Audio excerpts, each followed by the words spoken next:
আজি আমাৰ ধাৰাপুৰ তালুকত এটা সভাঘৰ আৰু পুথিভঁৰালৰ আধাৰশিলা স্থাপন হ'ল আৰু সেই অনুষ্ঠানৰ লগত সংগতি ৰাখি আমি সকলো একেলগে প্ৰধানমন্ত্ৰীৰ মন কী বাত অনুষ্ঠান উপভোগ কৰিলোঁ।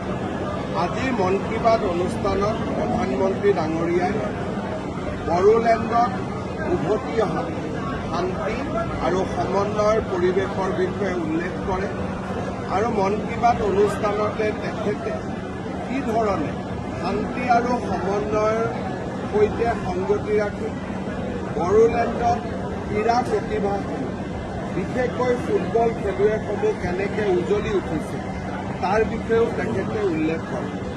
অসমত হৈ থকা বহু ঘটনা প্ৰবাহ এতিয়া ৰাষ্ট্ৰীয় পৰ্যায়ত উজ্বলি উঠিছে। বিশেষকৈ প্ৰধানমন্ত্ৰী ডাঙৰীয়াই মন কী বাত অনুষ্ঠানত প্ৰায়ে আমাৰ অসমৰ সফলতাৰ বিষয়ে উল্লেখ কৰি আহিছে। মই প্ৰধানমন্ত্ৰী ডাঙৰীয়াক আন্তৰিক ধন্যবাদ জনাইছোঁ আৰু বড়োলেণ্ডৰ খেলুৱৈ সমাজকো অভিনন্দন জনাইছোঁ। এই আধাৰশিলা কিমান এই লাহে লাহে হৈ থাকিব। এইটো 3 কোটি টকাৰ প্ৰকল্প, কিন্তু লাহে লাহে নিৰ্মাণ হৈ থাকিব।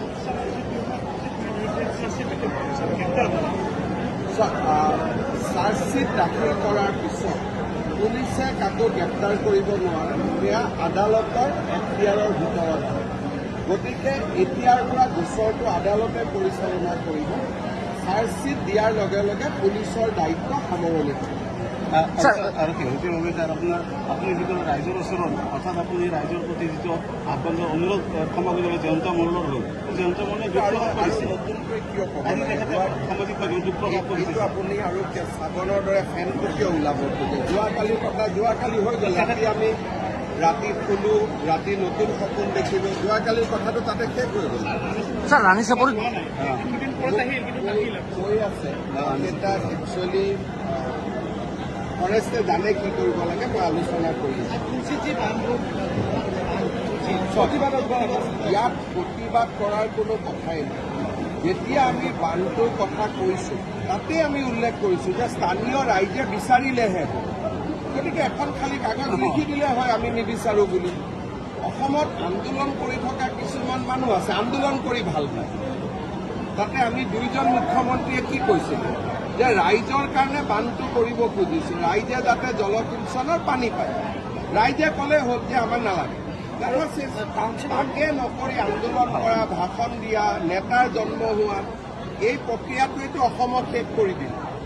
যেতিয়া আমিয়ে কৈছোঁ যে এইটো প্ৰাৰম্ভিক প্ৰস্তাৱ, ৰাইজে বিচাৰিলেহে কৰিম, নিবিচাৰিলে নকৰোঁ। আৰু বাৰে বাৰে ইংৰাজীটো কৈছোঁ, অসমীয়াটো কৈছোঁ। টাউনশ্বিপতো একেটাই কথা। বিধানসভাতে আমি কৈছোঁ যে নালাগিলে মানুহক নকৰোঁ, আকৌ আন্দোলন কৰি থাকে। এইটো কি কৰিব? এতিয়া কিবা আন্দোলন কৰি থকা মানুহকতো মই বাধা দিব নোৱাৰোঁ।